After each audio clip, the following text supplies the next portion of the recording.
આણંદ ભાલજ ફાટક 260 બંધ. ભાલજ ઓવરબ્રિજ ફાટક આજે રાતે 12 વાગ્યાથી કાયમી ધોરણે બંધ કરાશે. આવતીકાલથી ટ્રાફિક જામની સમસ્યા સર્જાશે.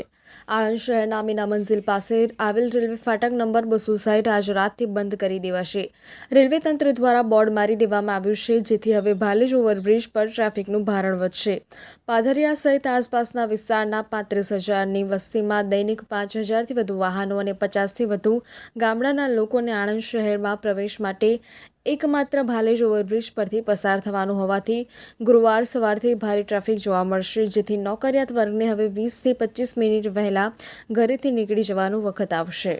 આણંદ રેલવે ફાટક 260 છેલ્લા 40 વર્ષથી કાર્યરત છે. 1980માં ઓવરબ્રિજની કામગીરી હાથ ધરાઈ ત્યારે સાઇડ ડાયવર્ઝન આપીને અમીના મંઝિલ પાસે ફાટક બનાવ્યો હતો, જે અગાઉ મેઇન રોડ પર ફાટક હતું. આ ફાટકનો ઉપયોગ હાલમાં પાધરિયા અમીના મંઝિલ ઇસ્માઇલનગરના વાહન ચાલકો કરી રહ્યા હતા. આ તમામ વાહન ચાલકો હવે ભાલેજ ઓવરબ્રિજ પરથી પસાર થવા માટે ઇસ્માઇલનગરના છેડે યુટર્ન લેવાનો હોવાથી બ્રિજ પર વારંવાર ટ્રાફિક જામ થશે.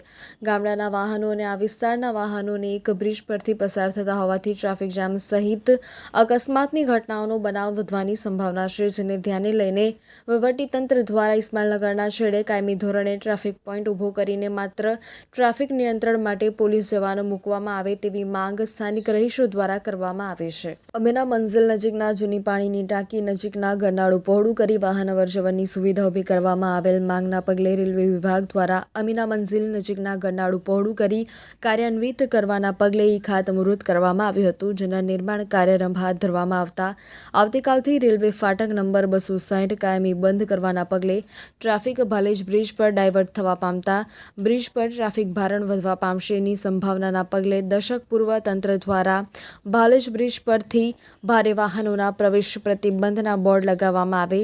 હવે જ્યારે ભાલેજ બ્રિજ પર ટ્રાફિક ભારણ વધવા પામશે ત્યારે વહીવટીતંત્ર ભારે વાહન પ્રવેશ પ્રતિબંધની અમલવારી કરાવશે ના સવાલ ઉઠવા પામી રહ્યા હોવાનું જાણવા મળેલ છે.